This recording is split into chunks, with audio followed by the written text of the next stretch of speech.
And we are live for the fifth and probably final. I say probably because there is like some other Babylon 5 content, but in all likelihood, the final Babylon 5 live stream discussion. We are talking about season 5, the fifth and final season of the main show Babylon 5, but there's some spin-off material, some made for TV movies, two other attempts at a TV show. But yeah, this is the season that they were hoping for but didn't know they were going to get. But they ended up being greenlit for one last season on TNT. And I remember when this happened, Brian. I wasn't watching Babylon 5 really when it was airing in the 90s, but I do remember in 98 or so when TNT got Babylon 5 because they made a big deal about it. They were rerunning all the old episodes. They were making like these new made for TV movies.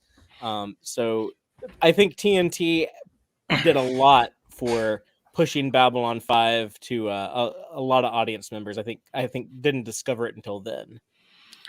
Yeah, they certainly tried. I technically had cable, but basically if my dad was home, then he was running the cable and was endlessly channel surfing. So it just became really impossible for me to follow the show on the new channel. So I kind of for a long time, Babylon 5 ended with season 4 for me.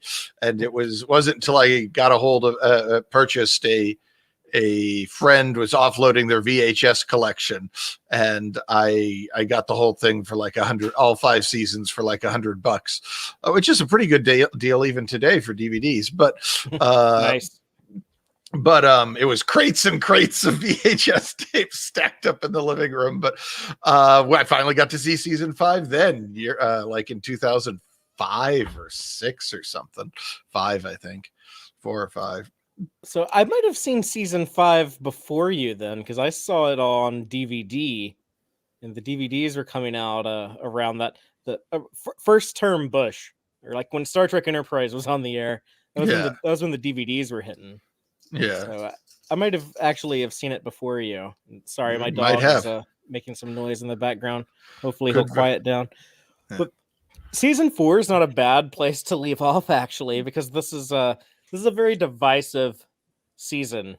I think a lot of people don't like it. A lot of people feel like it's unnecessary. Season 4 wraps things up. Although I do know people who really like some of the season 5 stuff. I know that for me personally, that's a bit of it has its ups and downs.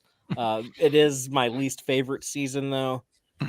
And so I've heard, in fact, our friend Dave, who we should mention, who discussed Babylon 5 season 1 with us to this day, and he was a big Babylon 5 fan from the very beginning, and he's actually to this day has never watched season 5 of Babylon 5, which is kind of crazy, but yeah. So the question that we're asking today is Babylon 5 season 5, does it suck? And I think the answer to that is depends on who you ask. If you ask me, I'm going to say kinda, but it also has good stuff. And ultimately, we'll get to it. But the actual final episode, the series finale, I think is such a great ending that it is worth watching through season 5 just to get to that. But if you did want to skip the first 21 episodes and just watch that last one, you can actually go straight from season 4 to that if you want to, because that was the original plan. So, or not the original plan, but that was the plan they ended up with before. That was the emergency plan before they found a better plan. But Brian, tell us your stance on season 5. I'm fine with it. Yes, it is not as good as 2, 3, and 4, but I still find it more enjoyable and easier watching and more enjoyable watching than season 1. You really just like season 1. Yeah, and I mean, for me, the question is it worth doing all the stuff that comes after season 5? That's where, I kind of think yes, but I can also see anyone who wants to stop at season 5. All right, that makes a certain amount of sense. There is a good number of reasons not to do the stuff after season 5. I just don't really get the people who love the show enough to watch all those other seasons who don't want to do season 5 just because it's not quite as good as season 4. I suppose if you're there for Ivanova, then maybe that's an argument. But I know that's not Fathery's point of view. But so yeah, I enjoyed season 5 when I finally got to see it quite a bit. In fact, to some degree, I think the show looks better in that season than any other, perhaps because they built up a good stockpile of sets and stuff so that they could, when they could afford to spend more money on the things they did have to add to the repertoire. But I think the sets and costuming and stuff look the least cheap in season 5, and there's a lot of great character stuff in season 5. I will admit it's largely one big denouement. The climax of the show is at the end of season 4, but I'm fine with a prolonged Lord of the Rings style wrapping up all those loose ends and scouring the Shire and all of that. And yeah, I think it's not, if you just barely made it through season 4, I guess stop there. But if you were loving season 4, you'll probably at least like this. If you love the characters, I guess, because it really digs deep into the characters, and the galactic politics are kind of mostly there to push the characters around rather than the people pushing the galactic politics around. I think the rougher parts of season 5 are actually in the first half of the season. So I'd agree with that. Yes. If you try season 5 and you're not really digging it as much as you hoped, if you just grit your teeth and just bear with us a little bit and get through like the first half of the season, it does actually get better.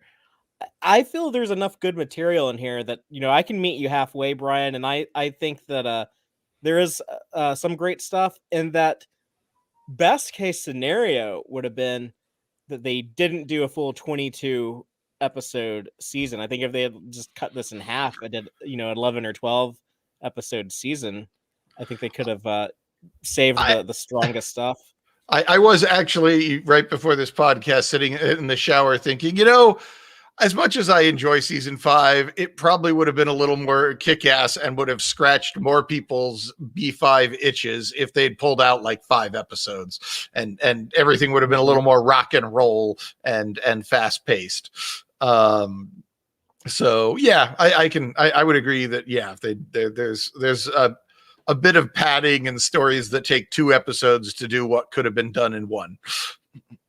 Yeah, and part of it was they had a crazy mad rush to get all of the priority stuff, all of the big story stuff done in season 4, and so season 5 kind of got the less important story arcs, like Byron and the telepaths that we'll talk about, or some of the Centauri stuff. I actually like, but it's just kind of like drawn out and not as fun to watch as the stuff that happened in seasons 4 and earlier. But let's start with like one of the big controversies that I think really got under a lot of fans' skin right at the very beginning. They kind of make a big deal about this in the first episode, and that is the departure of the fan favorite character, I guess we can say, Susan Ivanova, gone from the show. Joe Michael Straczynski, though, he talks about how he had like those trapdoor plans. He's like, anytime an actor needed to leave my show, not a problem. I had plans within plans of how to write them out of the show and bring someone else in. We saw him do it with Talia and with Sinclair, and then here with Ivanova. She is gone, and we get the arrival of Elizabeth Lockley, played by what's her name? Tracy Scoggins. Yes. Yeah, she was a Cardassian on Deep Space Nine one time. Yep. But yeah, so I think that was a big controversy because a lot of people really love Ivanova, and I'm the odd man out where I tolerate Ivanova, and I think she does have a lot of good moments, but ultimately I kind of find that character annoying. I think that she got some of the cringiest Joe Michael Straczynski dialogue, and it's always really bothered me that I can't connect to that character as much as everyone else, and I feel like I miss out on a big part of the B5 experience being somewhat of a Ivanova. I wouldn't say hater, but just someone like not really interested in that character. And I like Elizabeth Lockley more. Yeah, well, Ivanova is written to be a badass, and JMS is kind of, let's be honest, a big nerd. So you've got a big nerd trying to write a badass, and if that clicks for you, I think you'll find Ivanova's a whole lot of fun. But if you see through that, and JMS there are sometimes cracks in his dialogue that his reach exceeds his grasp. There are often cracks, I find. Yes. And to be fair, he is reaching for a whole lot of things at the same time. So I can understand why he doesn't quite catch all those spinning plates. He wrote like over 90 of the there's only like 100, 110, 112. What's 22 times 5? That'd be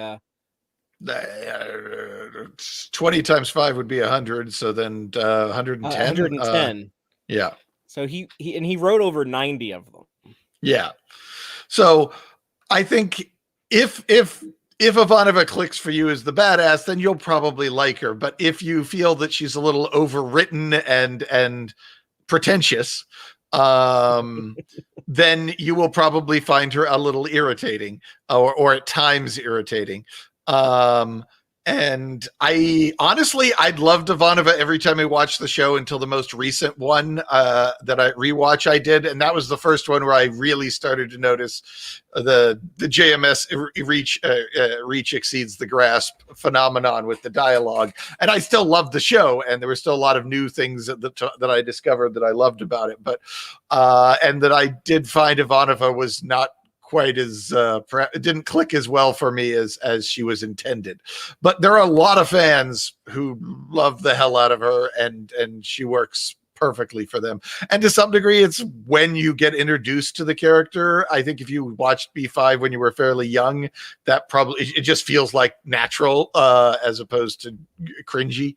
Lockley's dialed down a bit. She's less aggressive, less less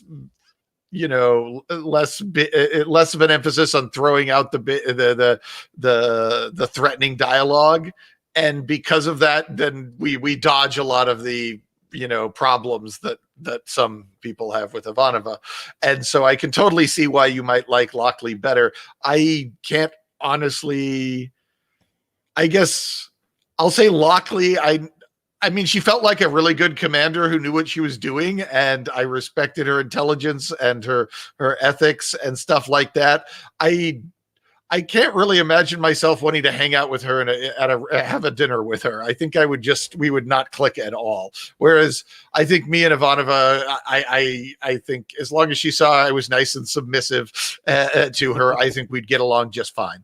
I think Lockley and I would not necessarily click terribly well, and I can't really put my finger on why. But that said, I think she's a great character, just because I don't want to have dinner with Bester either, so it's not like she's badly written or badly performed.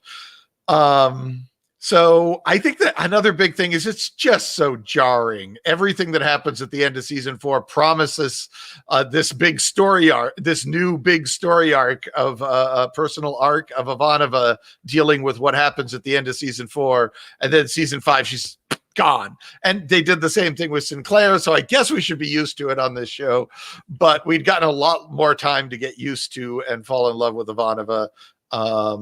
And it was so clear that had JMS known that was what was going to happen, that the ending of season 4 probably would have been maybe even completely reversed and flipped as far as who lived and who dies.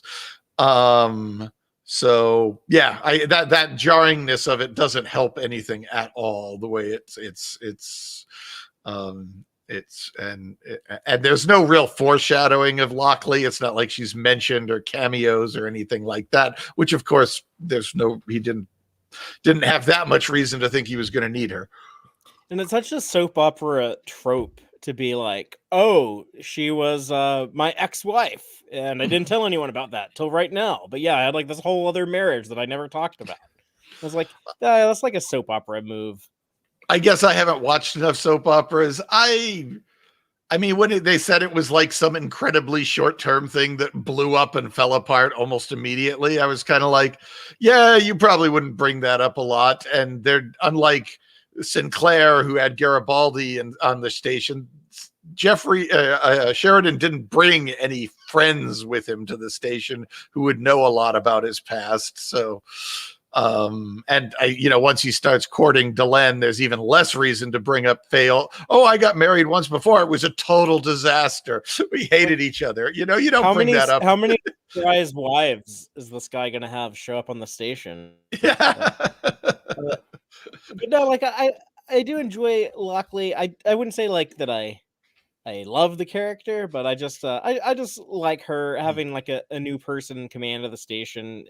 Kind of pushes it in an interesting direction. Like, oh, we really trust like this new commanding officer? She was on the wrong side during the Civil War, and that is a thing that that happens after the American Civil War. A lot of the we had like that whole like Reconstruction era, and then we got in like the Spanish American War. There were people from like both sides of the American Civil. You had Union and Confederate ex-officers together in the Spanish American War, having to serve side by side again. So that is a thing that that happens. But yeah, I also just think that Lockley is really hot, so that's a big part of it. They at least leveraged as much as they could out of bringing in someone new by making her from the other side, making her the ex-wife, there was lots of gristy things she brought with her to chew on in stories. So Alexandra is asking, why did she leave the show? Was it alcohol problems? That might have been a part of it. I don't actually know all the details there, but it depends on who you ask. Yes, there's sides of the story. I have not heard anything about alcohol problems. Now that doesn't mean the two sides I've heard is that that she wanted to go off and do a movie and star in a movie or play a pretty major role in a movie, and the studio, and then when this whole season 5 thing suddenly happened, they wanted her to sign up for season 5, but the people at the movie said, well, we need you to show up for our movie. And she says, and they said that she couldn't do both. So she chose the movie because also season 5 was still a bit of a nebulous, not entirely locked down thing at that point. JMS says that he met with her and told her that he could write around whatever her scheduling issues were and guarantee that whatever days she needed to be off for the movie, he could make sure that would happen, that he was a clever writer and he could work this stuff. And certainly he had something of a track record for being able to do that. And that he could make it work for her, and that she would get to be the commander of the station, a much more important, or at least a significantly new role, doing significantly new things in the show. And he says that she just didn't trust him, and she says that the studio of the people making the movie didn't care. They wanted her free from obligations, if contractual obligations completely, if she was going to do the movie. And she says he was a big asshole about it, and he says he was really nice and begged and groveled. So apparently they've both published books relatively recently going into details, and I haven't read either of those books, so my telling of this tale might even be somewhat out of date at this juncture.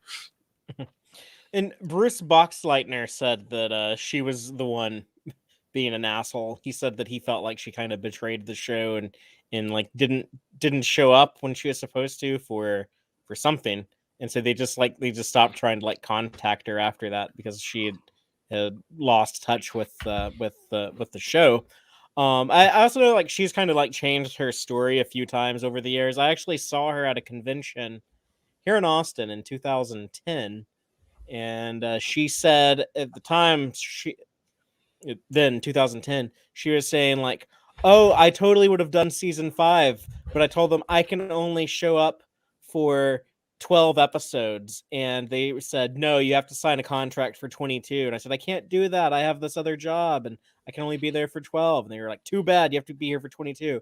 And then they went and replaced me with Tracy Scoggins, who only did like 10 episodes or something like that. But from what I understand, like she's kind of like changed her story a few times. So yeah, I think there still to this day is probably some some bad blood between some of those people and her.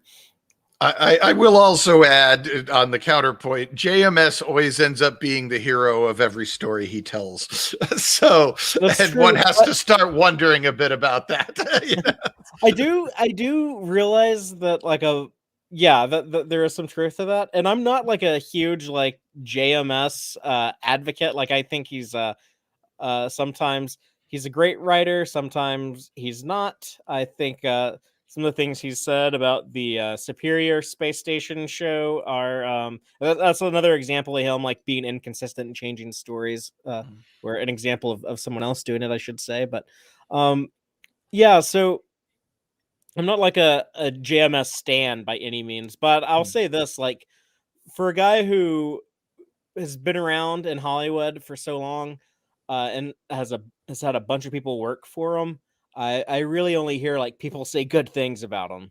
So yeah. Oh no, I'm sure he's far better than a lot of the people you could find in Hollywood. I don't think he's quite as perfect as he likes to depict himself. But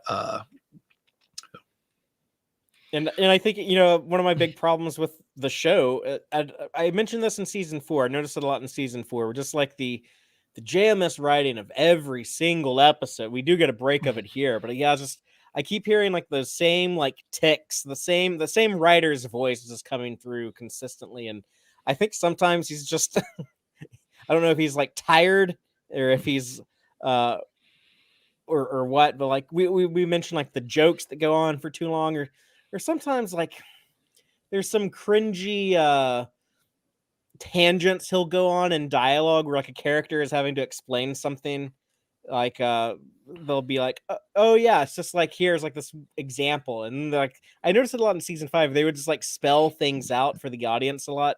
I wish I had like some examples. Well, some of that was probably wanting to make sure that people who hadn't seen the other seasons would not be lost with this show. So I could totally see there would be more explanatory exposition. Here's one. Yeah. Like when they go to the Drazi homeworld and someone is explaining like the Drazi architecture is based on like people, the Drazi believe in like staying outside on like patios and stuff. And that's why the interior rooms are so small. And that's just like on Earth, men's buttons on their shirts are on one side and women's buttons on their shirts are on the other side. It's like they go on like they spend so much time talking, but it's like, we get it, this is like traditional Drazi architecture, like let's move on. Let's get like a lot of that type of stuff. I don't it's still incredibly impressive he is able to pull this show off and do so much of it himself, but that is I think not a great thing for the show. I think it would have been better if they had some of those other writers, if they still had Dorothy Fontana and Peter David and a few other people. Neil Gaiman comes in and writes an episode that we'll get to in a little bit. Let's talk about some of these season 5 storylines, though.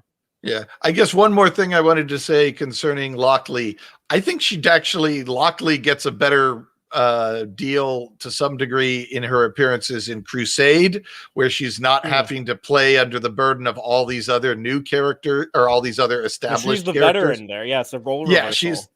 And even though her role is basically major reoccurring guest star in Crusade, I think she actually comes off better and more interesting. And I by the end of what little of Crusade exists, I was very excited every time she showed up. So I do want to toss that out on the table. Well, let's talk about alliance. We have this new Interstellar Alliance. It's kind of like the big victory that Sheridan and his I guess posse, like they've won. They've struck like this huge agreement between all the major races, all the major players, and he's kind of elected president of their quasi united federation of planets. I think it's a little closer to like the United Nations. You know, it's kind of like a loose alliance, not an actual like governing body, but it seems to have more teeth than the UN does. Somewhere in between. But not as much teeth as the Federation is basically written like the United States, where the federal government is pretty much a god, whereas here there's a lot. It's more powerful than the UN, but it's not nearly as powerful as, say, the U.S. federal government is over the states. I like Soldier Sheridan more than President Sheridan. It's just funner to watch, but this does feel kind of like a natural evolution for the character. You know, I definitely see him transitioning into politics, but still being like the virtuous dude who in the same like leadership style kind of carries over. It was a very organic arc, and I think it does feel like a well-earned victory. You know, he led this insurrection against Earth. So it makes sense. Like there's some consequence to it. He's forced out of the military, but instead he gets like this other reward. So thematically, it works for me. Probably not as exciting when they're having, you know, boardroom meetings about getting all the different races to agree and stuff as it was when, you know, they were like fighting these wars. But it makes sense. It feels appropriate. Yeah, it's definitely returned to the more murky who's the good guy and who's the bad guy era from like season 1, you know, where there's, you know, all these political factions going on, and it's not like, oh, the shadows are just blowing up planets. Yeah, we got to stop that. You know, it's very clear cut. You know, there's no satisfying thumps here, as Jakar would say.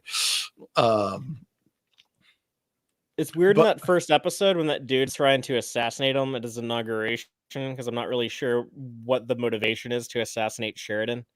It's just like you ruined everything. You ruined my life. But I don't know. But it's like stuff like that. It's, you know, like it's like some of that political thriller. It's like like a political assassination and stuff like that. Yeah. They ventured into that territory. I mean, after January 6th, I'm like, yeah, they're crazy people, do all sorts of crazy, stupid stuff. That is true. Yeah, there probably would have been more than one running around on the station. They could only afford one, but I like that. It is sort of the sort of transition you don't really get in Star Trek much, where you see somebody go through so many significant career shifts from Earth Alliance military to Army of Light to president of the Galactic Alliance or whatever it's called. Nobody goes through that much. I mean, Nog goes from working in a bar to becoming a Starfleet lieutenant, but I'm having trouble thinking of a lot more. I guess Worf turns down some notable jobs, but Nog, I guess in that sense is more of a B5 character than a Star Trek character. But yeah, like they definitely have like more clearly defined arcs on this show. The characters at the end of the season, they are in radically different places than they were at the beginning of season 1. In fact, there's how many season 1 people are still on the station at the end? It's just Veer, right? Yeah. Oh, you mean at the end of that one lieutenant who works in the CIC. Kiefer, I think. Yeah. No, not Kiefer. No, not Kiefer. Kiefer's the guy who dies. Oh, guy, I can't remember his name now. If you said it, I'd go, that's him. But Jill is saying Zach, but Zach wasn't in season 1. He didn't show up till like season 2. Was he was at the very end of season 1, I think. He showed up like around the time Garibaldi got shot. Yeah, I mean, he's just a red shirt when he first shows up, you know, with a bit of dialogue, but yeah, he sticks around. Yes. Commenting on Brian's cuckoo clock. Yes. My wife is very fond of our cuckoo clock. It was her high school graduation present. But what was I going with? Talking about people who come remaining back on the station. Yeah, it's not a lot. Even like that cricket man or the mantis man who is like the crime lord. What's his name? Yeah. He was in season 1. We didn't see him for a long time. They name drop him in season 5. Forgot about it. Someone's like, oh yeah, like he's gone. Yeah. No, I didn't. Don't we see him get killed off, or am I misremembering that? Oh, I don't think so. Okay, maybe. I thought there was an episode where they come in and blow him up, or some other crime people come in and kill him, but I don't know. I must be misremembering it. Well, someone remembers, let us know. But yeah, so things do change, and I guess like Sheridan's arc is a good representation of that. There's also early in season 5, they really lean into the new character Byron. Yes. And the telepath war that we know will happen, that we've heard about from the season 4 finale, the deconstruction of falling stars or falling things. Yes, that's the name of it.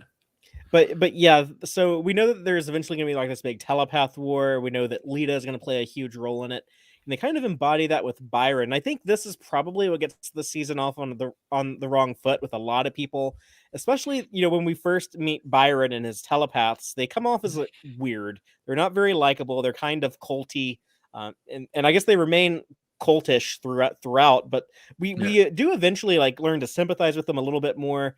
But he's kind of like the radical. He's kind of like the militant radical telepath. Yeah.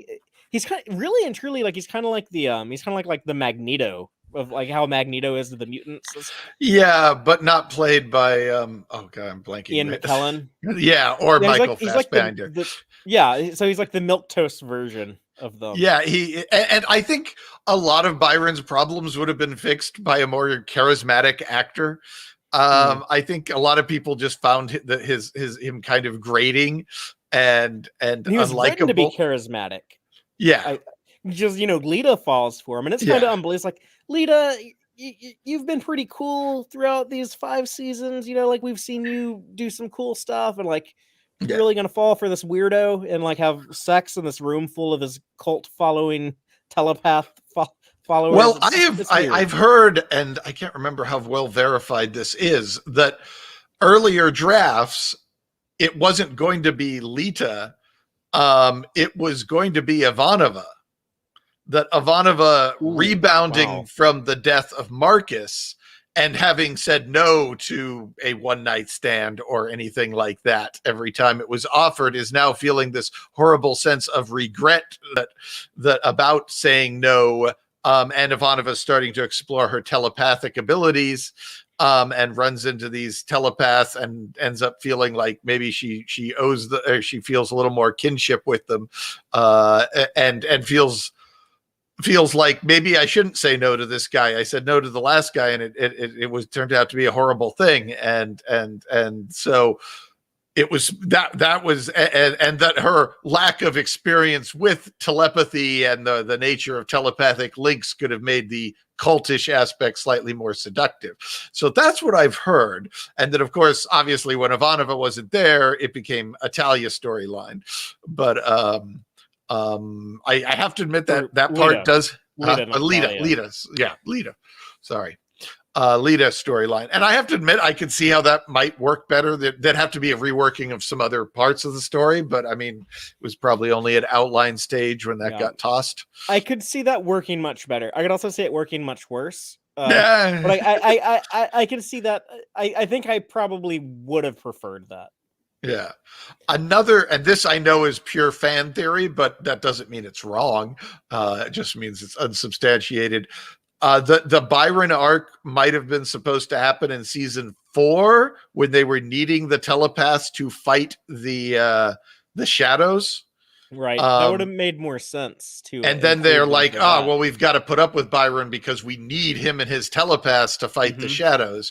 And so they're wiggling into deep into the social infrastructure of the station, to the point where they can cause so much problems when they start to go run amok, would have been perhaps a little more logical, and we would have had more sympathy for them, because they would have been out there saving our heroes, from shadows in war, in battles, and we're like, oh, they're fighting with alongside our heroes, so we'll put up with their weirdness. And Byron talks about that a lot. He's like, we do so much to help all of you mundanes, and it's like, not real, like, you haven't really done much since you got to the station, bro. Like, yeah. Well, I think that, and this is, as I said, just a fan theory. A friend of mine told me, but it would actually make a lot of sense if in an even earlier version, that this whole thing was supposed to take place in season 4 and was just cut for time. I don't hate Byron the way some people do, and I will say that hating Byron is something fans love to do. Even fans who love season 5 will hate on Byron. He is probably the most agreed upon worst character in Babylon 5, at least as far as to receive any real effort. The season gets better after he dies. Yeah. When we can move on. It does put Lyta on an interesting trajectory, and she kind of ends up being a much darker character than. Yeah, and that's something else started. When I try to think of things Star Trek would have never done, what happens to Lyta, I can't really see happening in any Star Trek series. The way she kind of basically just falls off the radar and can't even afford her room, just nobody's. That doesn't quite feel like it would. That would happen in a Star Trek show, that she would just kind of everyone would get too busy to pay any attention to her. Jill's asking if we'll talk about Lanier, and I want to get to that at the end. But I feel like we're getting a little too negative right now, so let's move to like a more positive subject. I think this is handled better. We have the rise of Emperor Londo. He ascends from Prime Minister to Emperor in this season, but it also results in the fall of Centauri Prime. That was the name of one of the episodes, right? This is the fall of Centauri Prime. I believe so. But and I think there's a good example of something that really felt to me a little padded. Was they basically say, oh, you're going to become emperor, but we're going to have this regent and hold the whole thing off for quite a while. And it doesn't really make sense, because then they're also like, oh, Londo, you can't disobey the regent. That would be treason. It's like, but he's just a placeholder until I become emperor. Why can't I disobey him? Like, y'all chose me to be prime minister, right? Like, this doesn't make sense, but whatever. It's all plot. Getting to his coronation a little faster would be the sort of thing that would probably happen if you were to pull some episodes out. I liked him getting his, one last little retreat back to Babylon 5, back to what he probably felt like was his real home. He says like, Centauri Prime doesn't feel like home anymore. Like the palace is not home. Like the station is home. And we do get that episode, The Long Night of Londo Mollari, which I always feel like in season 5, like TNT was maybe trying to be like, we'll show you things you've never seen in Babylon 5 before. Like there is more blood and violence now that they're on cable. And maybe even like more sex, like the Lyta sex scene. I don't know if you would have got away with that on network at the time or not. But then we see Londo with no shirt and see like his weird tentacles that he can use to cheat at poker. Yes, his multi-penis. We also see what the insect people, the game, is that what they're called?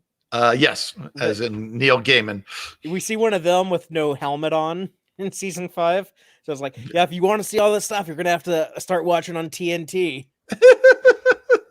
But we get Londo have They really do clarify in that episode, the long night of Londo Mollari, like where we see stuff in his subconscious and his dreams and whatnot. Like that does kind of solidify, like, yes, this guy is a good guy again. We're allowed to like him. He has goodness in his heart after all. And we get the wonderful friendship between Londo and G'Kar. It's one of my favorite things of the entire show. G'Kar is my favorite character. Londo's probably my second favorite character, and the idea that like G'Kar could endure what he's endured and then be able to forgive Londo, and that it feel sincere, it feel real. I love all of that, and I think it's a very powerful story. The thing that I kind of dislike is him being assigned as Londo's bodyguard. I get like that's kind of like, it's like the whole point. Like he's at the point now where he's forgiven this guy to the extent that he's willing to put his life on the line to protect him and his duty as bodyguard. But just it kind of feels like a little beneath G'Kar at this point. He's been offered like rulership of Narn, and he like steps down from that to like be someone's bodyguard. It seems like a little.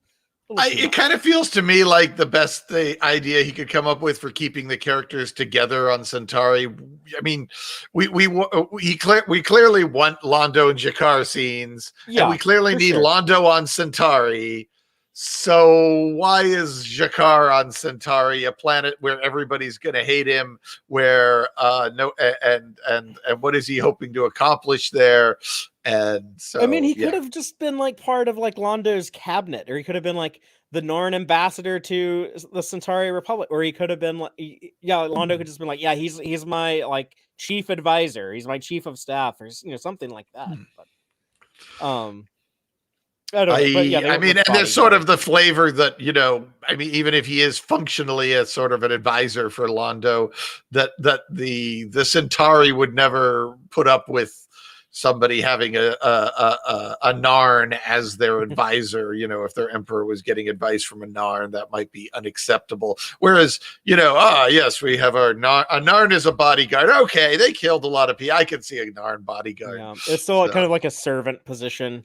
That's the problem that Jill seems to be having with it also. She says the bodyguard thing was too servile, didn't sit well. Yeah, that's the fact that like they had like enslaved the Narn. It just I would like to see G'Kar like welcomes like a little bit more of an equal. I know that's how like Londo does treat him with nothing but respect in this season. But yeah, just I wish they had found something a little bit better for it does feel contrived to me, like an exhausted JMS was like, bodyguard, that's what's gonna happen. Okay, what am I doing for the next episode? It's so tragic what happens with Londo at the end, where he does end up having to become a servant of the Drakh and submit to the keeper. And it is beautiful when he gets like that last conversation with G'Kar, when he's like, hey, I might like say and do a bunch of weird shit after today, but like, just so you know, like you were cool and I really liked you, and just ignore everything I do after today. I will say, and I still haven't gotten you that link, I'm sorry, the fan-made Babylon 5 season 6 comics really dig deep into Veer trying to figure out what's happening to Londo, and it is heartbreaking stuff. He has to distance himself from Veer. Yeah. And to keep Veer safe, because like if Veer finds out he's a dead man. So that's Londo has like all the people Londo cares about, which is a short list. But he has to like push them all away for their own safety. It's so sad, and we see that like when he's alone on the throne and stuff, and it's just like, when Mr. Borden came up to you in season 1 and asked you, what do you want? You really just should have been like, you know what, bro, I'm good. I don't need anything. Thanks, but no thanks. Because this is like the price he pays for that. Yeah. So, it is well done. And the fact that the entire planet Centauri is a couple of frames and curtains, and a gate and a chair, and some CGI shots from Foundation. Well, yeah, but as far as where we see the characters really walking around, you don't really notice because the stuff's so interesting and fun and exciting to see all this backstabbing and political mystery and stuff that I don't even notice it. It was only like on the third viewing, I'm like, there's nothing to these sets. They spent like a few $100 on the entire Centauri, the entire planet Centauri, if you don't include the CGI. It looks like Right, let's hang up the Centauri curtains. Yeah, but it works. You don't care. It gives you enough to hang your curtains on, and you just move on and enjoy the acting. It's an amazing example of making the writing and the acting so good that it doesn't matter what the set is. So. What do you think of the place Jakar ends up as the spiritual leader? I think that's kind of funny how like his book is published without his permission, and then he like blows up and becomes like this iconic dude. And I think JMS writers do this a lot. DS9 guys did it with Jake Sisko, where they kind of like to have a character who's a writer so they can like express like writer things. Like like when Jakar is talking about like, oh, I will battle with the words, and it's like, oh yeah, like JMS is like, yeah, I'm battling with the words, trying to like write this script. I need to write some dialogue here. Like I can see that come out, and so we get a lot of that stuff with like writer Jakar, but also with like spiritual leader Jakar. What do you think of that stuff? I liked it. I mean, I like the fact that he doesn't really do all that much leading. He kind of packs up and leaves, so I kind of eventually, and I was like, that makes it feel real. That's what B5 realness, because it's like, oh yeah, like these people are just going to interpret it how they're going to interpret that, and that's probably how it happens in real life. Yeah, and no, it was a lot of fun. Andrei Katsoulis is always amazing, and him playing, guru and struggling with the title of leader or guru or whatever was fun. It's clear he liked to write. It's also clear he didn't really want to necessarily be giving sermons in person. So I think they did a good job of walking that line and not making it obnoxious, but making it reasonably believable that, Jakar's gone through enough crap that we actually, as an audience, are kind of on board with the idea. No, he is this amazing person. You really could learn a lot from him. And I think that's why it works. Is that we, as an audience, feel there is a lot that people could learn from Jakar. So therefore, we don't feel, it doesn't feel quite as annoying when a bunch of other, I almost said NPCs, minor characters, guest characters come up and are all like, oh, Jakar, let me touch your robe. So yeah, and I like how he struggles with it. I like the little statues. I was telling my partner Antonia, we were watching this together. It's the first time she's seen it, and I told her I'm gonna get her one of those Jakar statues to put on her desk at work. I'd want one. They look kind of cool. No, they are. I seem to recall that the actual ones from the filming, there were, they made several, so have some pretty high resale value out there. I mean, like if I had been working on this show and it was like the last season, I knew like, I'm about to get laid off in a month. It's like I might just like walk out of here with a Jakar statue. So I'm not surprised that some people were doing that. Yeah, to be fair, a whole lot of especially the behind the scenes staff was kept on for Crusade at this point. They weren't maybe some of the actors, but a lot of the production team knew that they had a job coming up, more jobs coming up for almost an entire season. Yeah. Then it all fell apart after that. Abruptly, mid-season, kind of the worst possible way for that to go. You win some, you lose some. That's show business, I guess. I think the other thing that really hangs over all the Londo, Jakar, Centauri stuff is we've seen that flash forward from the season 4, 3, whatever, the Babylon 3, Babylon Squared, where that's in season 3. Yeah. But also when Majel Barrett came on and like she saw future stuff. Yeah, we get some of that, but we see you can't sit here and just imagine that Londo has finds some sort of happy ending, because we've seen the fucking ending and it's not very nice, and you're stuck with it because JMS likes to just dig that dagger in and root around a bit once he's made something sensitive. Yeah, the only silver lining in that cloud is that it does eventually result in Veer, who's always been depicted as a guy of really good values, really compassionate, cares about like the greater good of other people, it seems, and his rise to be not only like a more confident character, but eventually a more powerful character and be emperor. And it looks like he's having a lot of fun being emperor. We can talk about that later. But yeah, that is kind of like the silver line. Like there is some hope for the Centauri with Veer. But yeah, overall, like I really love the Londo Jakar stuff. Probably my favorite part of season 5, I guess. Now that I'm talking about it out loud. Let's talk about my least favorite part, and that is Ranger Cadet Lanier. You might feel differently, but yeah, we have as far I would say the fall of Lanier. I'm curious. Which bit is your least favorite part of the things he goes through? I guess just like the ending. Like it is like a big dramatic moment when he's like willing to kill Sheridan, but I just don't buy that. We've seen Lanier so much for so long, and I've never seen I've never seen signs of him being like selfish or evil like that. Yeah, it just I agree with you. I didn't like that. It felt childish in the way that, like, say, Star Trek. It was a soap opera move. It was another soap opera move.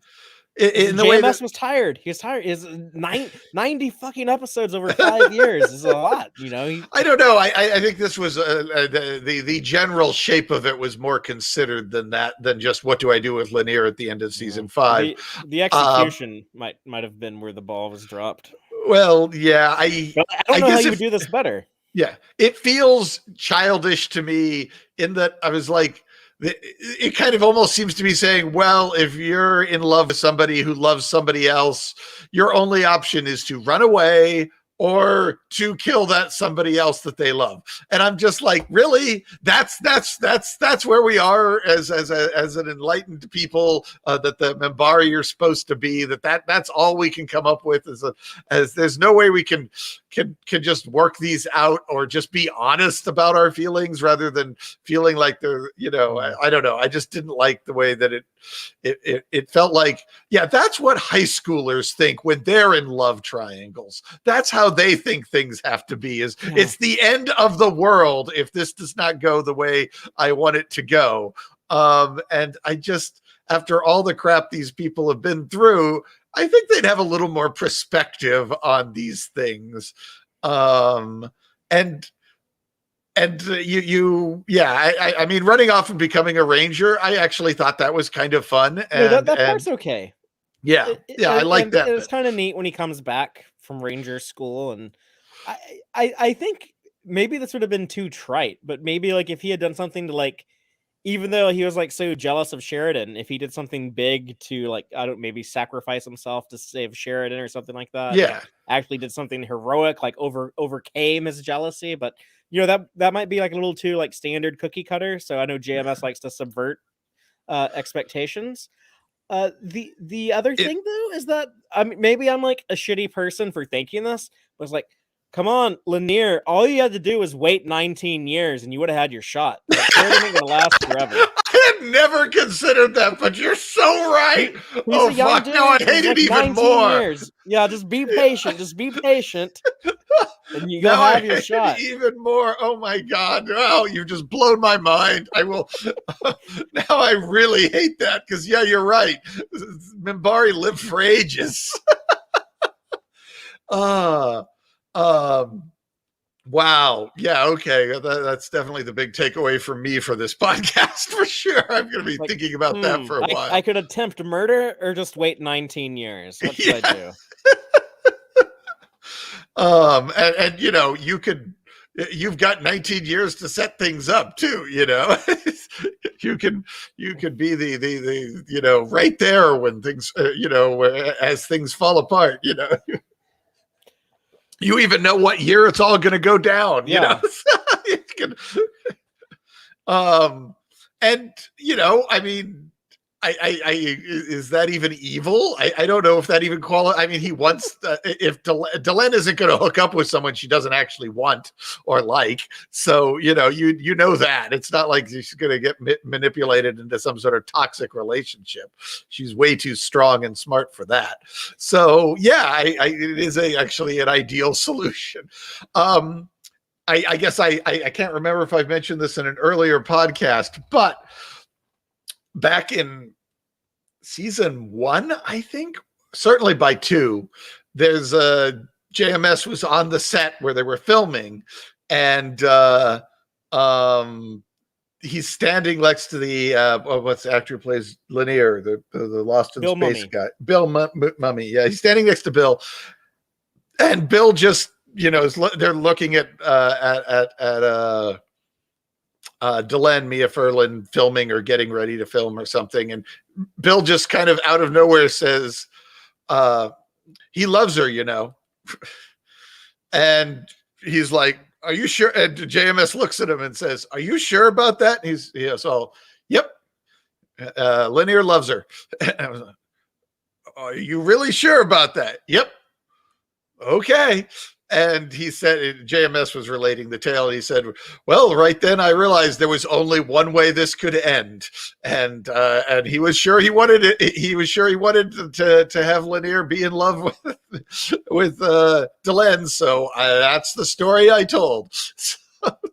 And I remember thinking, okay, so that wasn't his plan. That was Bill's plan, which worked out to some degree pretty good for the actor. He got much more to chew on as an actor over the course of the show. I would have told him, just read the lines. Like, let me worry about the writing, but yeah, whatever. Well, to a large degree in those early seasons, it's all in just how he portrays it. It is how what Bill puts into the scenes that adds that little extra something going on in his eyes and stuff when he's interacting with her. He does just read the lines, but I like the fact that he was willing to take and add this extra thread, and I just don't like how he wrapped it up. I found that frustrating and immature for somebody, for a character, for two people like Lanier and Delenn, and even Sheridan, though they kind of keep him out in the cold till the very end of it, to not be able to find a better solution to this is frustrating. And as you said, you managed to come up with an excellent solution that Lanier would be down for. This is absolutely the guy that will wait forever for the things he wants. He's totally down for sacrificing for the people he loves. That's where he gets off on, is what So he would look on it as his trial and whatever. He'd be, yeah.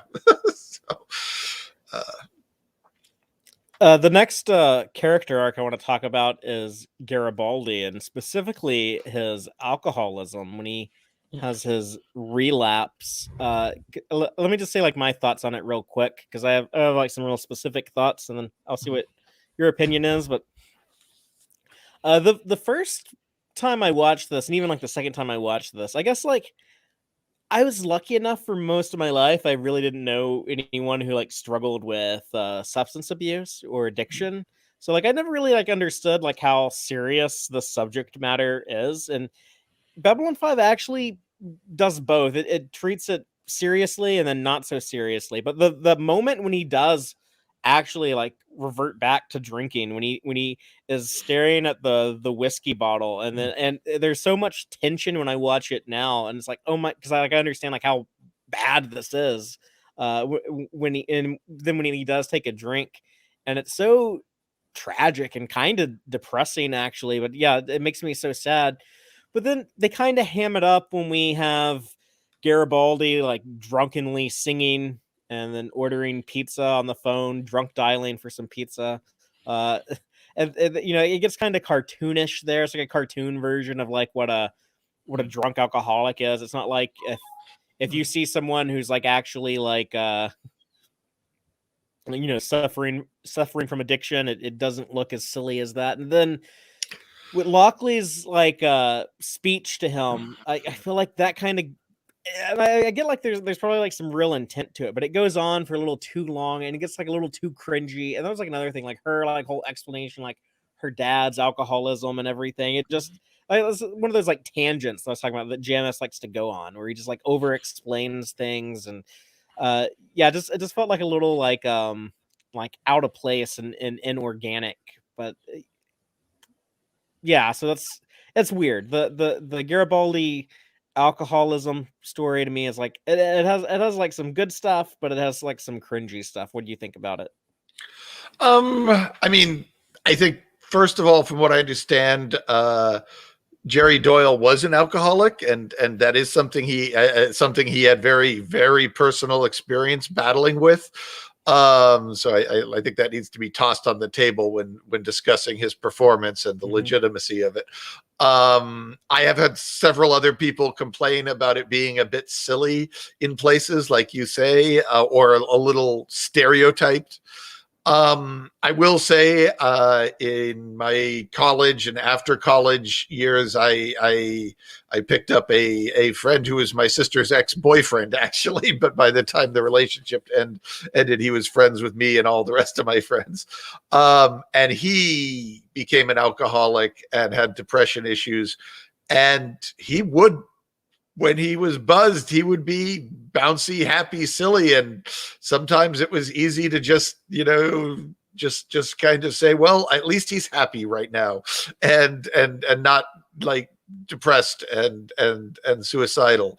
And so, I can say that some of the silliness I have seen from an alcoholic. He did eventually take his own life. He lost his battle to depression, so it did not end well. And I'm so sorry to hear that.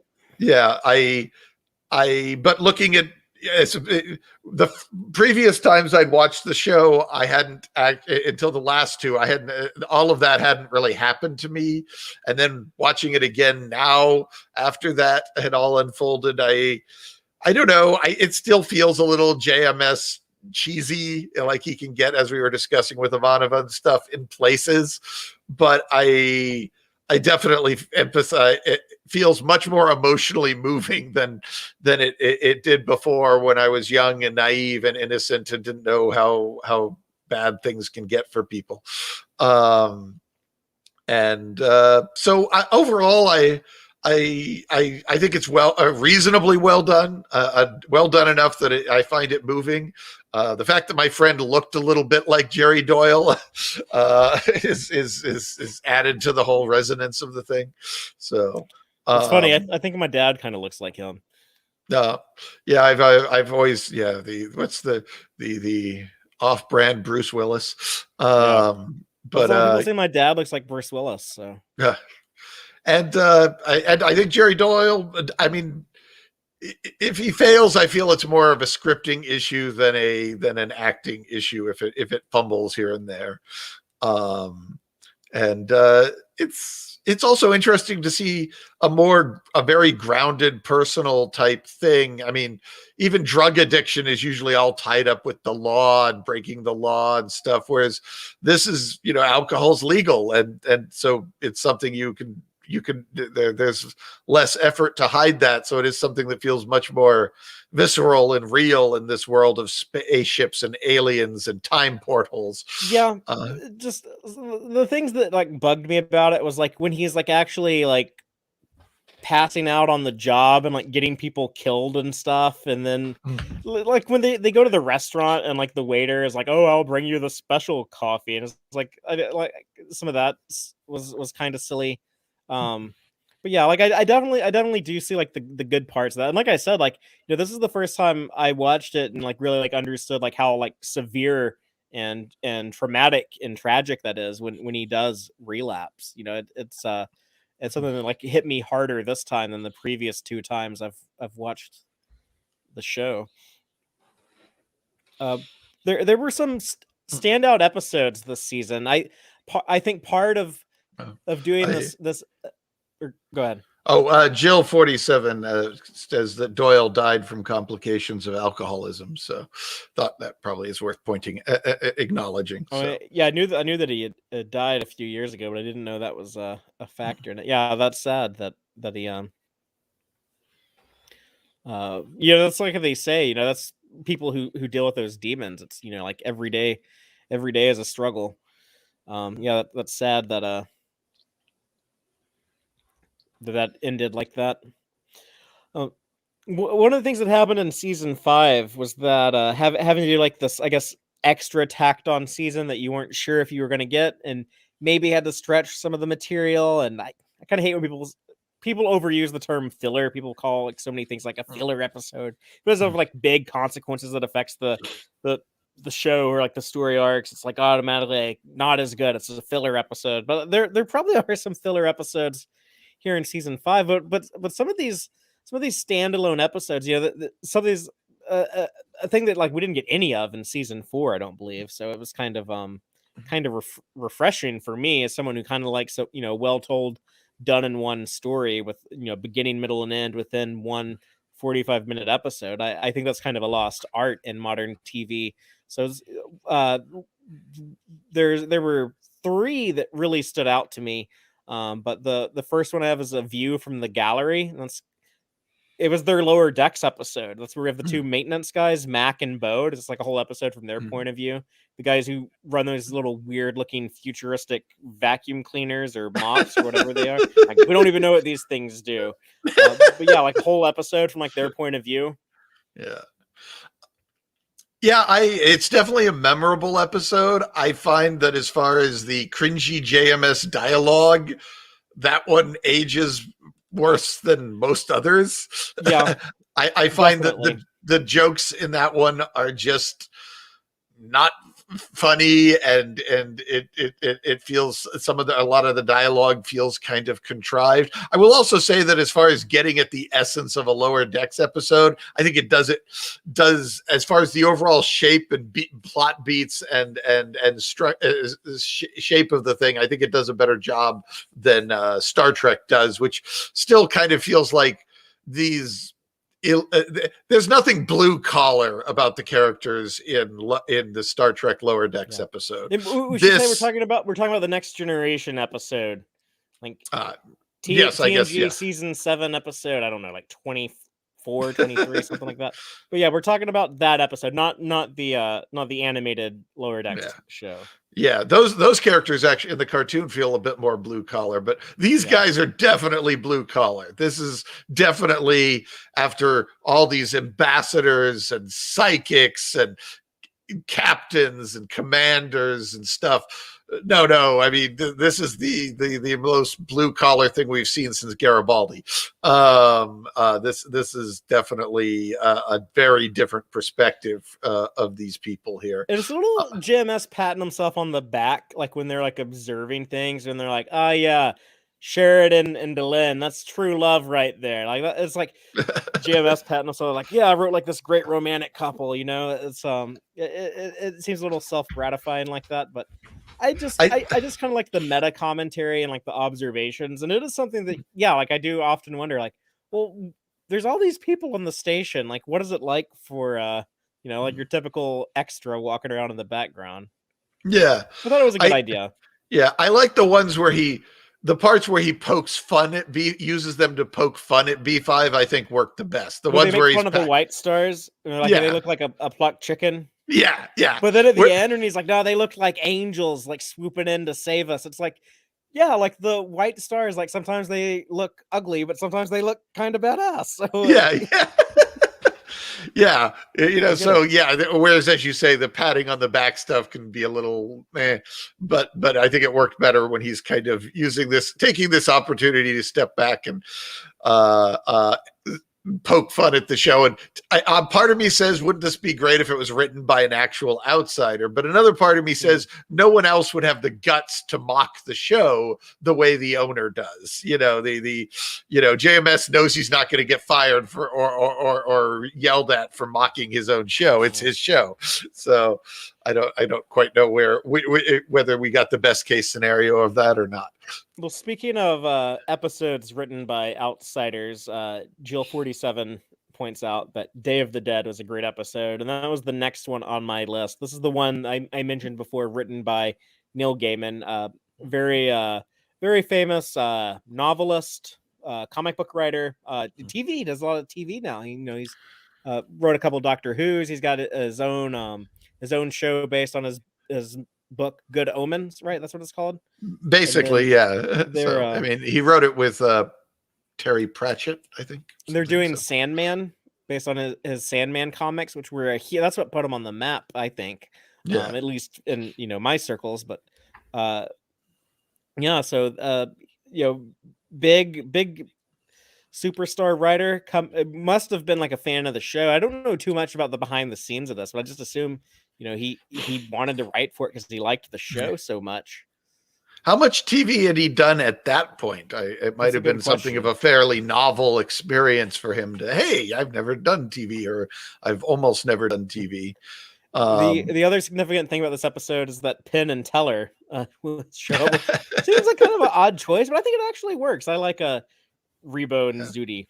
I don't think they overstay their welcome. I like that they kind of show up for one episode and leave, because they probably get kind of dumb if they were showing up every season or something. But I think that I like that JMS totally embraces the idea that nothing ages faster than comedy, and he's just doesn't even try to make them properly funny. He just makes them weird and says this is what comedy looks like in the 22nd century, or is it 23rd century? Same, and like around the same as TOS. Yeah, and I feel like other writers would have tried to make them make them funny, and they might have even succeeded. Certainly their comedy chops are pretty good, but they're funny in a this is not funny kind of way, and it's funny that they're trying to, everyone's laughing at something that's not funny kind of thing. That I actually, the first time I saw it, I was a little, that's weird, but now I'm like, no, and nothing ages faster than comedy. Of course, the comedy in the future is all going to be based on that context and that world and whatever's in style and in vogue for comedy at that point. So yeah, it's, and they have enough presence and energy to not just seem absurd. They tend to own the room when they're in it. So, which is necessary for you to believe that these are in fact big celebrities, which they are in fact big celebrities. There's kind of an implied supernatural element to this episode, they do tell us enough to make it sound like, okay, these are actually visitors from beyond the grave, these are people who died, but then they try to suggest there's possible science fiction explanations, like maybe part of the station was time traveled to some other point, or there's some interdimensional intersection and stuff, and it's that idea of writing a mystery by the mystery isn't so much like a burning question, but it's more of a here's a thing that you understand, here's a concept, like the dead return and speak to us. The mystery is what the hell would allow that to happen? It gives it kind of almost like a cosmic horror type vibe, there's these strong otherworldly forces out there. And but what do you think of that aspect of the episode? I kind of felt like Gaiman just kind of said, screw it, technobabble, and I get to do whatever I want. And it does, though in hindsight, looking back, especially given what we see in some of the TV movies and things, I think JMS might have been getting interested in doing some sort of otherworldly, in a way that even the shadows aren't, beyond the shadow stuff. Yeah, because looking at especially a lot of the stuff he dabbled in and was poking at and potentially launching in the post season 5 era, I do wonder if this might have been commissioned as part of that idea. You're talking about River of Souls? movie? River of Souls, which deals with souls, Third Space, which deals with some sort of alien from another plane of existence, and even Legend of the Rangers kind of seems to be hinting at some sort of fundamental cosmic thing that goes beyond normal space, time, and matter as we know it. And there's certainly some much more magical stuff in Crusade. They literally have a freaking wizard as on the party. So yeah, it could be a coincidence that that Gaiman happened to write this, and then that's kind of the direction the franchise headed in it afterwards, or at least tried to head in.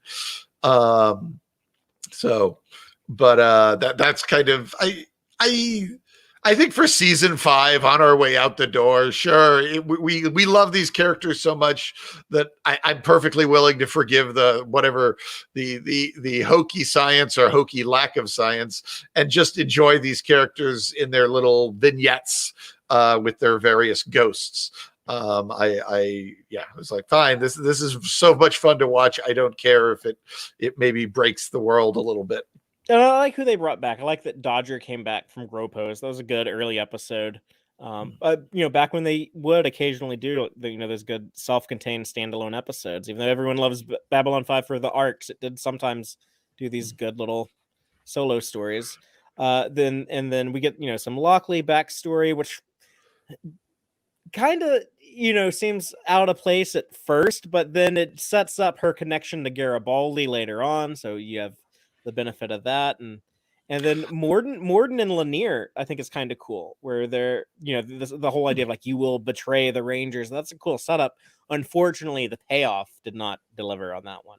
Yeah, it's also Morden is the what do you want guy, and Lanier's big problem is what he wants. That's the thing he wants that he cannot have. So it works on a pretty well, I think. It was good to get Morden in for the last season. He's such a important part of the show for the whole run from season 1. So I like that he was able to be included. Yeah.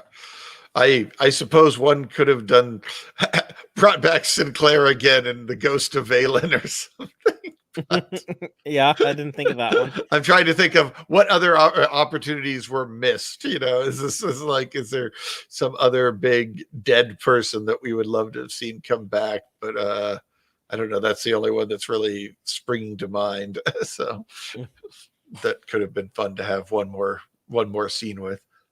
Well, Snatcher 42 says that Gaiman has said JMS was the easiest showrunner he's ever worked for. Handed in the script, and they just shot it. Yeah. I remember Gaiman was not happy with how they handled his second Doctor Who script. He was very, he said. The Cyberman one? Yeah. It's not a great episode, unfortunately. Yeah, and he said, the thing I wrote was much... Yeah. He said the thing I wrote was much better than that, what they filmed. So, he didn't seem to have nearly as much negative stuff to say about Journey to the the Doctor's Wife, which I think is one of the best episodes of New Who out there. Yeah, no, I agree. I would say one of the best of all time. Yeah. But yeah, I like the ghosts. I like the spectrals. I sometimes feel that the little skulls kind of feel a bit too Hispanic sugar scully for me. The Mexican Day of the Dead. Yeah. I'm like, it's a little on the nose here. Not the what alien species is it? The Makari, something like what are they called? The butthead looking people, right?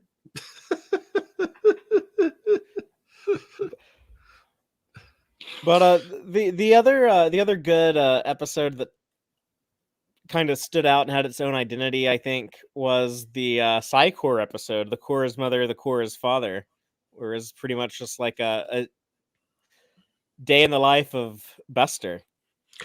I'll definitely say that one didn't have anywhere near the cringy dialogue issues. It felt pretty legit to me.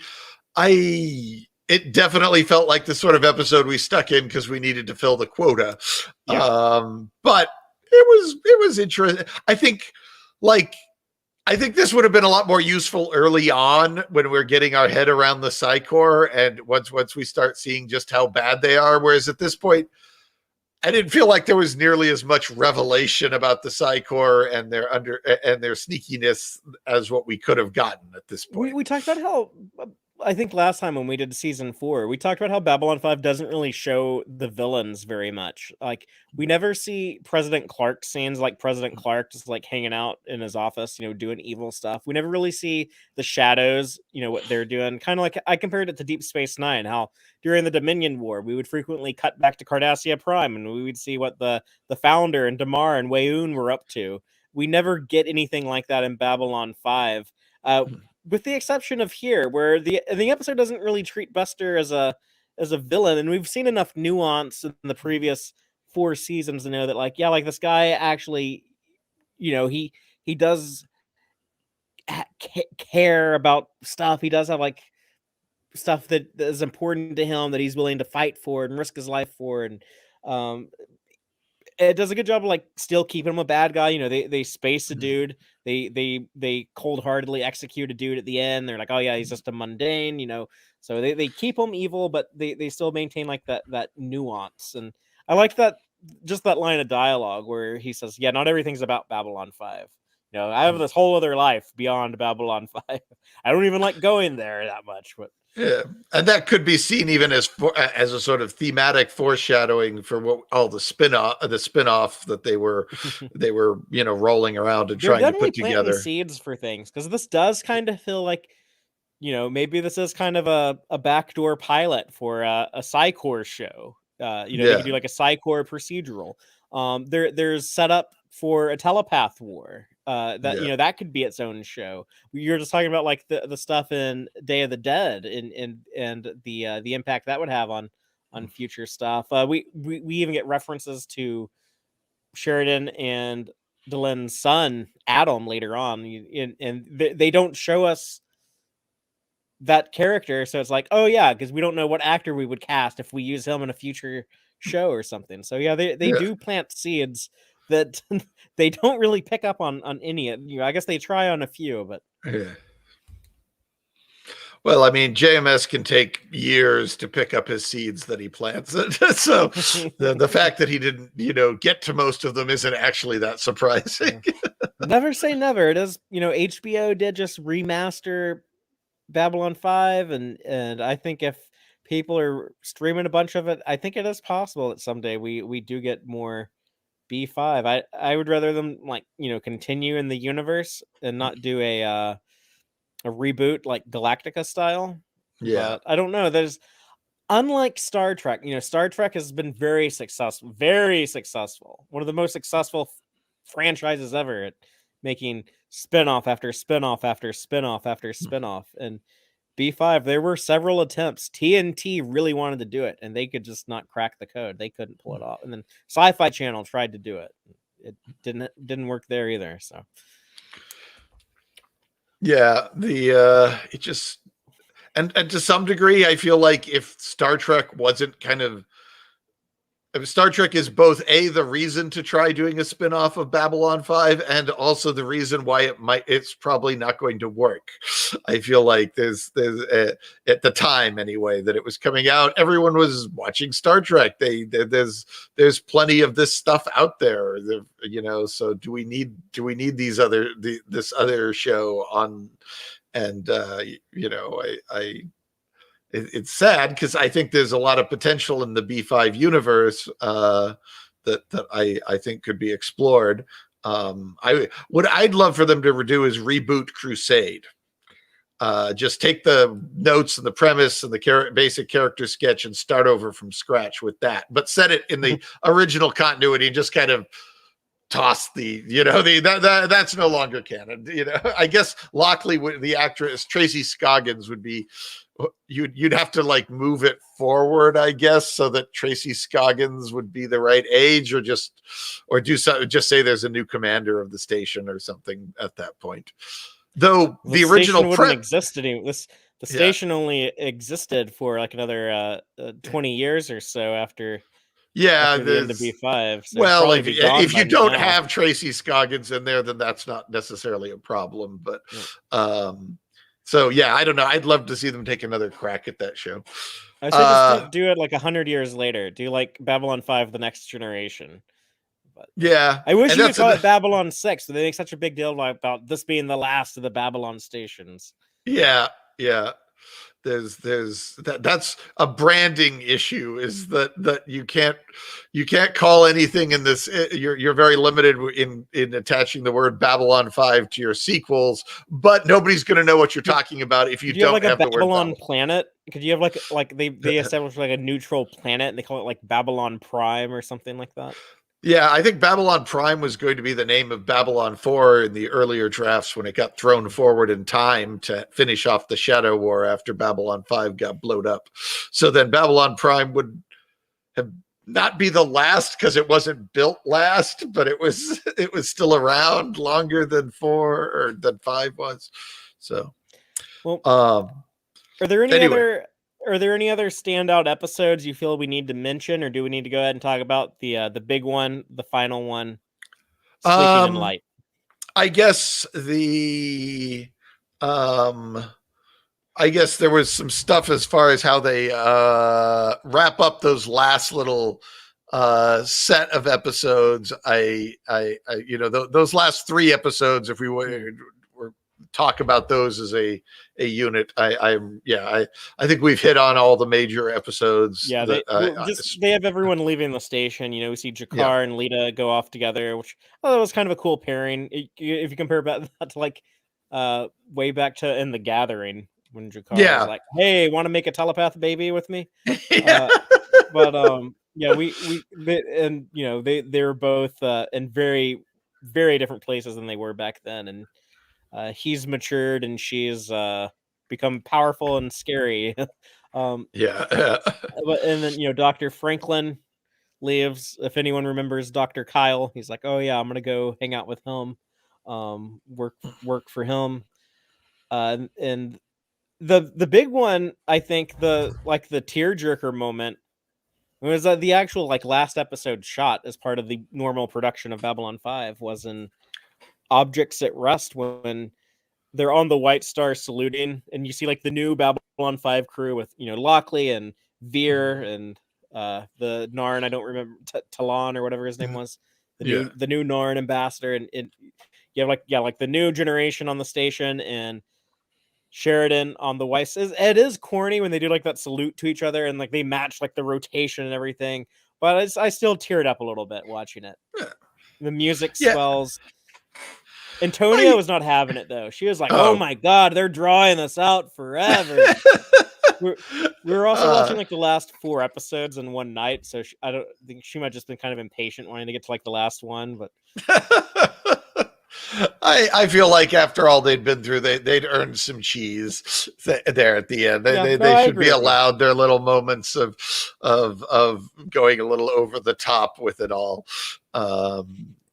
If you're still watching at this point, you're probably going to be okay with it, because you're clearly if you didn't like this, you would have given up already. Sleeping in Light, though, the series finale, very interesting story what happened with here. So they shot this as part of the season 4 production. This was going to be the 22nd episode of season 4. Then the TNT deal happened. They got 22 episodes to do for season 5 on TNT. So that's why they created, the weird jumping all over the timeline episode, the deconstruction of falling stars for season 4. And then they saved all the footage they shot. And Jamis actually directed this one. I think it's the only episode he ever directed. He directed the episode, and he said he didn't edit it together because he didn't want it to leak. He didn't want this to leak out. So he left the footage unedited. And then when they came in and did season 5, they finally put that episode back together. And he thought a little bit about, maybe I should shoot some new stuff, maybe shoot some Lockley stuff. But he was like, no, this is what I felt in my heart was the perfect ending. It's the ending I wanted to do. It's the ending I did. This is going to be our ending. And we get Sleeping in Light. It's all set 18 years at this point. or 20 years after the end of season 3, beginning of season 4, where it is the death. Should we call it the death of Sheridan, or the I don't know, the ascension of Sheridan? Yeah. We got the apotheosis that Cartasia wanted. Yeah, I guess that's Cartasia would have been fine with this. Yeah, you're kind of right. That is sort of this thing somebody else wanted. I never made that parallel until now, but I like it. I approve. But it's a good episode. I think it's very satisfying. It's I guess Lanier, like they mentioned, like Lanier is no longer with us. So I don't know, like if he showed up and died at some point, or if he just became like a mustache twirling villain that pestered Sheridan and Delenn, or what. But again, other than that, I like everything in it.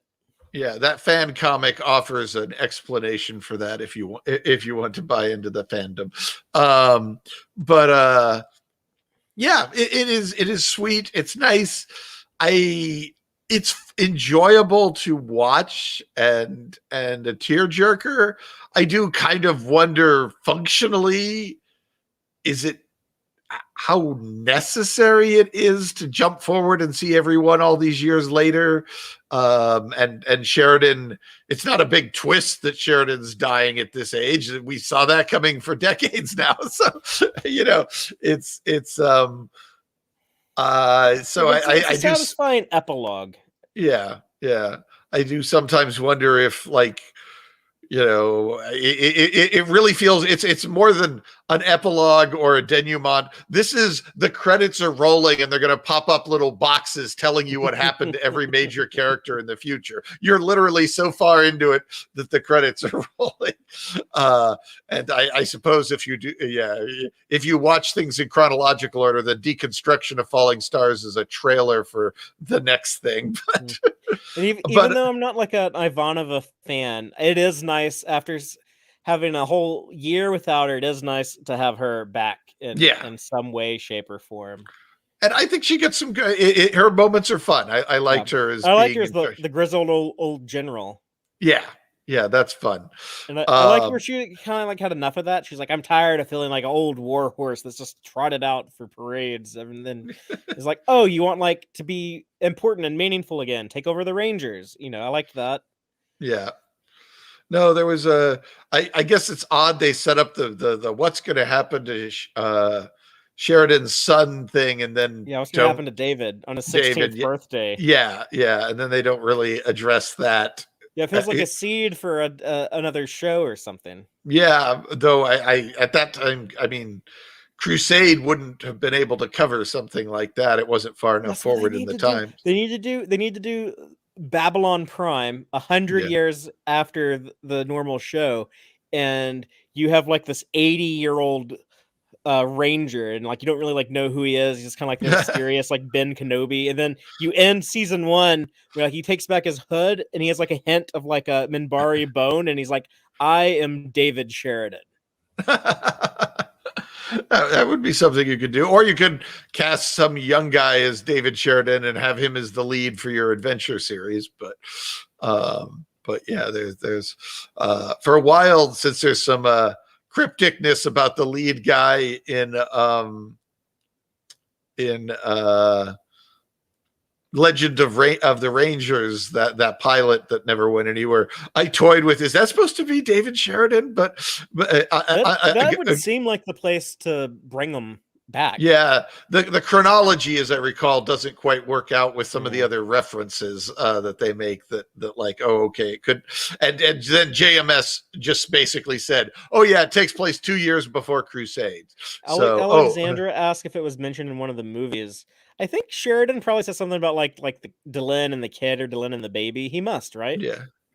I can't remember. I mean, they talk about it in that timey-wimey episode where Sheridan's quantum leaping, but I don't know if there's in the beginning, but I don't know if they add anything on that particular plot point, even though we see some more from that future time. I think that I did just remember the novels. They did a 3-part Londo, basically 3-part Londo novel that basically goes from the end of near the end of season 5 to what we see at the end when Londo buys it, and maybe even beyond there a bit. And tells that story in a 3-part novel, and that, as I recall, explains explicitly. I've heard that completely explains what happened to the trap for David Sheridan. That gets covered in that book. The third one of which is now generally goes for like 60 paperback, goes for like $60 or something on eBay. Oh, wow. It's hard apparently really hard to find the third one. Been out of print for a while. Yeah. Well, it's kind of typical, like with books that are in a series. Like the first one is gonna like sell the most, and then because everyone's gonna start there, and then not everyone's gonna like read like the sequel in the most. The third one, they probably like didn't print as many. Yeah, I don't know exactly, or maybe it's just what happens in that one is the most interesting stuff, and that's the one everyone hangs on to. But yeah, there are some digital copies out there, I've heard. So yeah, I'm sure. Well, I think we covered like all of the big characters' endings. The one that we haven't touched on that I want to mention is just Zach. I just like him. He was there when they turned off the lights. Well, and you noticed who it was who turned off the lights, yes, right? It's actually Joe Michael Straczynski himself flipping the switch to shut down the station, and I feel like he's earned that. So I love that that's how he sees himself. I'm not surprised at all by it that he sees himself as he's like the Mac and Bo. He's one of the maintenance dudes. Yeah, but yeah, he sees himself as this blue collar dude, this unimportant dude. Looks like a guy who you could picture, working maintenance on the station. And yeah, like he waits for like that moment to put himself in the show, and I feel like that's very earned. And yeah, it is kind of like a celebration of like he did get to do his 5-year show that everyone thought he was crazy. No one thought he could pull this off. It was incredibly ambitious, and for the most part, I think he made the show he wanted to make. Yeah. He came close enough to call it a win, I think, for sure. So, but yeah, that was and it, like I said, like I just think it's a good final episode. It's a good series finale, very satisfying. A lot of people, we have like these long, drawn out string continuity shows that disappoint in the end. It's very common now. Things like Lost, Galactica, Game of Thrones. We get a lot of endings that the fan base kind of turns on. And I've never heard a bad word said about this episode. Yeah. No, I have heard people say it's technically part of season 4 and that's why it's good, but I have not. Which I feel seems a bit unfair, but yeah, I've never heard anyone say like, man, the Babylon 5 finale is terrible. I hate it. Yeah, no, that's not a thing that happens. No, everyone does seem to love it, and I sometimes feel like I don't like it as much as everyone else. It's great, it's good, I give them an A, but you didn't seem as enthused about it as I am.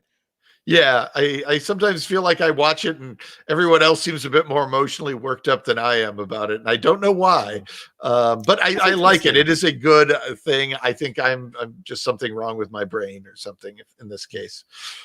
No.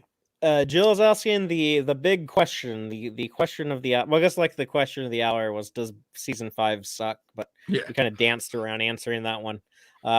Sorry, I thought it was like a good title for the stream. But Jill wants to know, are the movies worth watching? And I would say some of them, or at least one of them. I really love In the Beginning. I highly recommend In the Beginning, but only if you've seen because some people think you can start it In the Beginning. It's a prequel. Yeah, it's the Earth-Minbari War. It tells the story of the Earth-Minbari War. You see Jakar, you see Londo, you see Sheridan, you see Sinclair, you see Ivanova. You see Delenn, you see Kosh. So it's just a big prequel. You get to see and it's all stuff that we know. There's not really like any new information. Just seeing it play out is really awesome. It's very well made. It's a good story. It's a good movie. It's you get like kind of like a movie experience from watching it, I think. That's the only one I would consider kind of essential viewing, though. Yeah, I would say anyone who made it through all 5 seasons and loved those seasons should do In the Beginning.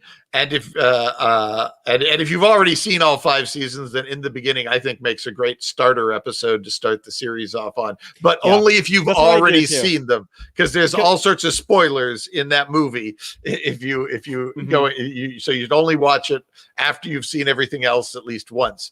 This is my third trip through Babylon 5, and the second time I did it, and here on the third time, I started with In the Beginning. But I didn't show that to Antonia because it's her first time. So I watched it when she was asleep, and then I started her on season 1. And we went like that. Yeah. I would tend to. I think that's undeniably easily as good quality as some of the better stuff from the show. Undeniably. The other TV movies, I feel like that's there for people who still want more B5. If you still want more B5 and are willing to accept that it's going to be more like season 5 and less like seasons 2, 3, and 4, then, go check that other stuff out. I think you'll find there's a lot of fun and interesting stuff in there. If you thought season 5 was already too much after the climax, then you probably just do In the Beginning and call it good. Because the other stuff is all about in my opinion, about the same quality as season 5, and sometimes, with the same ups and downs as season 5.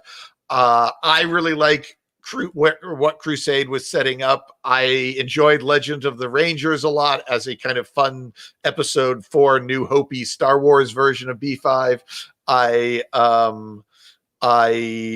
think River of Souls is interesting, but probably should have been a 1-parter because it's way too slow.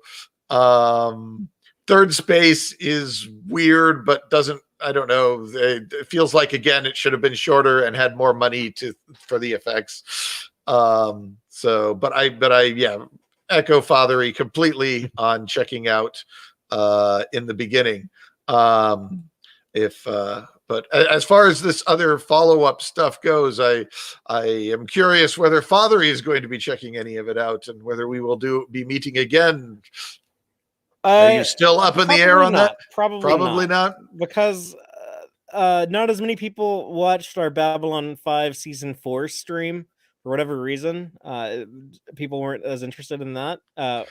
So I don't know if there's actually a demand for us to talk about the least popular parts of Babylon 5, I guess, being like the movies and Crusade and stuff like that. And we also have like a bunch of Star Trek to talk about coming up. So I think that's fair enough. That's where all of my attention is going. Yeah, I guess if we're not going to be revisiting, the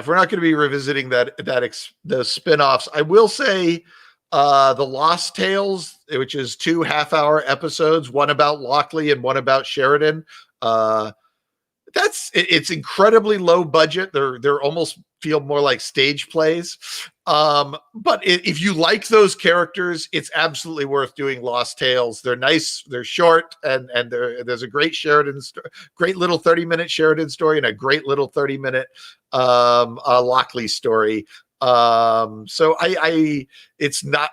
calling it a movie is not what I would call it. It's more like they're like short treks. It's like 2 they're kind of like jumped up short treks. But if you like those 2 characters a lot, then I would recommend Lost Tales. Just understand that they had almost no money. Yeah, I've never watched, and I never finished Crusade. Yeah, got to the episode where the last episode I saw was the one where the captain has shower sex with Lockley. And I remember that because I was probably jealous. And then, I didn't watch anything after that for whatever reason. Just the show just didn't grab. And I tried, before I'd really watched much Babylon 5, I tried, I watched like the premiere of Crusade. I watched The Legend of the Rangers when that came on Sci-Fi. I gave that a shot and, watched it without knowing much about B5. And none of these, I also saw like a Call to Arms. I saw that kind of like out of place. On its own. But if you're gonna do Crusade, you should check out a Call to Arms. Yeah, Call to Arms is absolutely the hour-and-a-half launching platform for Crusade. They should be put in the same box set. They don't, and that's stupid. But they Call to Arms, the TV movie Call to Arms, should be in the Crusade box set. It is that essential to that story. Crusade also varies in quality depending on what order you watch it in, I have found, and I found a fan order that makes the most out of arcing the characters as much as they can in 2/3 of three-quarters of a season. I think there's a UK box set that has everything together, but they don't do that in the United States, I don't think. But unfortunately, we've covered everything that HBO has remastered in HD. So maybe they'll do the movies. Maybe they'll add to what they currently have. But you can. I would hope they do the movies. The other stuff. Yeah, I can understand if they never remaster Crusade or Legend of the Rangers per se, but I think they should do the movies just to make things a little more complete. Well, at least do in the beginning, because it is so good. It's probably one of the best things in Babylon 5, actually. Yeah, it is definitely a love letter to everyone who's been paying attention to all those plot threads. So, and Jill asked if Antonia will be watching in the beginning. Yeah, like I talked about showing it to her, so. Yeah, we might toss that on sometime. I don't think it's like if you don't see it, you don't really like miss out on any information. But it's just a fun experience. It's just it's kind of cool to be like, oh yeah, all that stuff they told us about, like they've been like the Dilgar War, all like these little details like that. Like they bring it all up. Yep. And it seamlessly cuts in and out of like flashback materials that they shot during the show. They use a lot of that material, and it's so seamless how like they can cut that in. It's Babylon 5 is very tight continuity. Gotta applaud them. It's easy to do when one guy writes all of it. Yeah. But they definitely do a very good job with that. So, but yeah, I think that's it. I guess the last thing I would say is, just as an overview of the show as a whole, there's a lot of rough stuff in B5, whether it's cheap sets or maybe some acting that wasn't quite up to snuff, or JMS was was a little too exhausted when he wrote this part of the script or that part. But there's a lot of beautiful and wonderful things. And I feel it's a lot like, in many ways, similar to classic Who. I feel completely confident that the good things more than justify putting up with some of those little stumbles and weaknesses in the show. I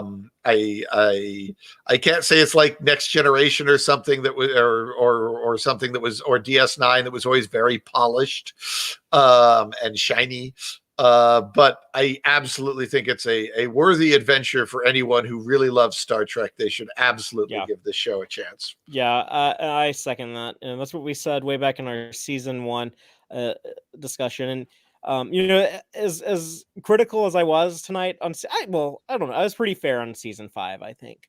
But yeah, as much as I complain about JMS's writing sometimes and things like that, Babylon 5 is still, it's my favorite.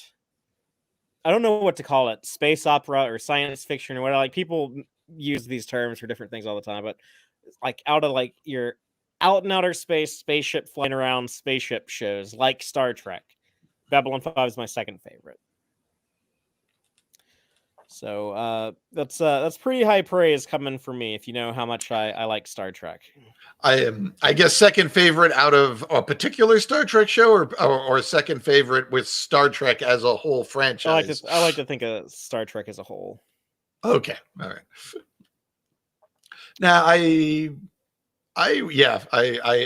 like Babylon 5 better than several of the Star Trek series. Yeah, not all of them, but several of them. I probably would too, but I don't like to divide the family. But yeah, so that is probably the end of our Babylon 5 discussions, but we have so much Star Trek to talk about. Starting next week, we have a podcast episode streaming live. We're going to be discussing the top 3 things that we want to see in Lower Deck Season 2. Then we're going to have weekly coverage every Friday night of each and every episode of Lower Deck Season 2. We're also later in the year going to be talking about Star Trek Prodigy. We're going to be talking about Discovery when Season 4 premieres, and we're going to have another season of Picard next year. We're going to have Star Trek Strange New Worlds next year. So there is a lot, and the most Star Trek we've ever had to talk about. 5 shows in production. It's never happened before. We're going to be back to like Star Trek year round, basically. You know, five 10-episode seasons. That's 50 episodes. If they're able to like do that a year, we're back at like when Voyager and DS9 were both on the air, and there's 52 episodes of Star Trek a year. It's like that same level.